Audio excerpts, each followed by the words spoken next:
మరొక బ్రేకింగ్ చూస్తున్నాం. BCY party అధినేత రామచంద్ర యాదవ్ ధర్మదీక్ష మూడో రోజుకు చేరుకుంది. రోజు రోజుకు రామచంద్ర యాదవ్ ఆరోగ్యం క్షీణిస్తోంది. ఇప్పటికే వైద్యులు పరీక్షలు నిర్వహించారు. ఈ క్రమంలో ఫ్లూయిడ్స్ ఎక్కించేందుకు డాక్టర్లు ప్రయత్నించారు. కానీ ఫ్లూయిడ్స్ ఎక్కించుకునేందుకు రామచంద్ర యాదవ్ నిరాకరించారు. ఇక రామచంద్ర యాదవ్ ఆరోగ్యంపై కార్యకర్తలు ఆందోళన చెందుతున్నారు. ఇక బీసీ హక్కుల పరిరక్షణకు తాను ఆమరణ దీక్ష చేపట్టాల్సి వచ్చిందని రామచంద్ర యాదవ్ తెలిపారు. పాలకులకు చిత్తశుద్ధి లేకపోవడంతోనే దీక్షకు పూనుకున్నట్లు చెప్పారు. దీక్షను భగ్నం చేయడానికి ప్రయత్నిస్తే పోరాటం ఉధృతం చేస్తామని హెచ్చరించారు. బీసీలకు రక్షణ చట్టం, అమరావతిలో 1000 ఎకరాల భూమి కేటాయింపు, కులగణన ద్వారా బీసీల జనాభా లెక్కలు తేల్చడం, విద్య, ఉద్యోగ రంగాలతో పాటు చట్టసభల్లో 44% రిజర్వేషన్లు, బీసీ కార్పొరేషన్లకు నిధులు విడుదల తమ ప్రధాన డిమాండ్లను వివరించారు. వీటిపై వైసీపీ వైఖరిని చెప్పాలని డిమాండ్ చేశారు.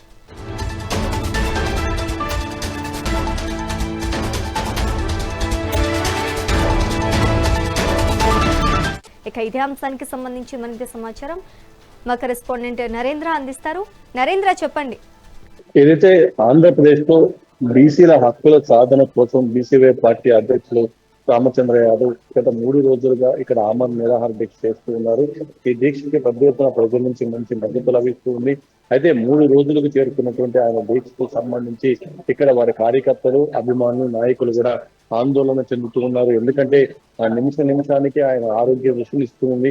ఒక పక్క ఆయన ఆరోగ్యం పరంగా ఇబ్బందికర పరిస్థితులు ఎదుర్కొంటున్నారంటూ ఈ రోజు ఉదయం కూడా వైద్య పరీక్షలు నిర్వహించినటువంటి సమయంలో డాక్టర్లు పూర్తి స్థాయిలో కూడా ఆయనకి ఎమర్జెన్సీ ఫ్లూయిడ్స్ ఎక్కించాల్సినటువంటి అవసరం ఉంది.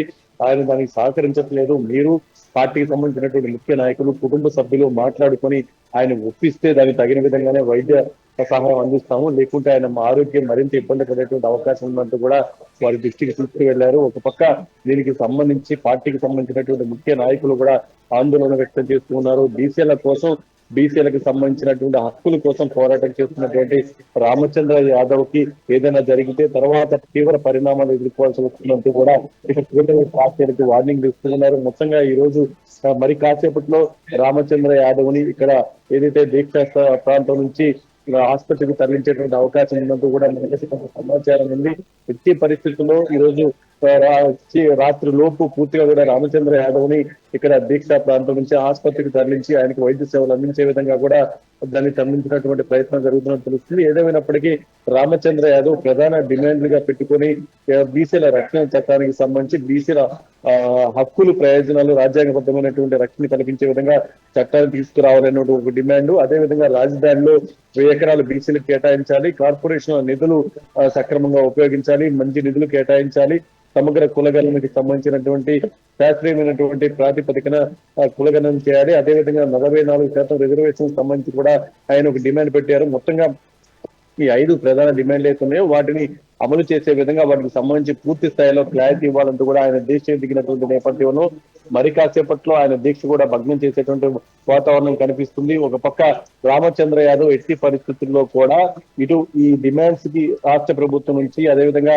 పూర్తిగా కూడా దానికి సంబంధించినటువంటి కీలక నిర్ణయాలు తీసుకోకపోతే దీక్ష విరమించేది లేదంటూ కూడా పార్టీకి సంబంధించినటువంటి నాయకులు చెప్తున్నారు.